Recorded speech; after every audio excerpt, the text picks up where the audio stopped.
Muling sumabog ang Ibu Volcano sa Jakarta, Indonesia kahapon, July 6. Isa ang Mount Ibu sa nasa 127 na active volcanoes sa bansa.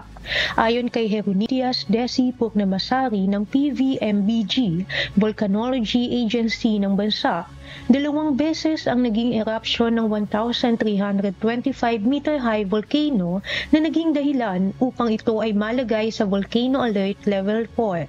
Kasabay ng pagdaloy ng lahar at mga bato, naganap ang unang pagsabog ng bulkan bandang 1:30 AM Indonesian time.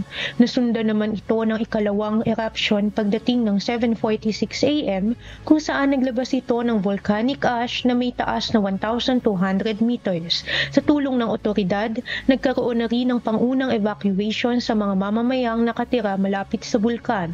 Patuloy pa rin na pinag-iingat ang mamamayan at ipinagbabawal rin ng anumang activities within sa 7 kilometers ng crater. Madalas ang erupsyon ng bulkan sa Indonesia dahil nasa lokasyon ng geologically active Pacific Ring of Fire ang bansa. Tracy Advincula, humahataw sa Balita Ngayon.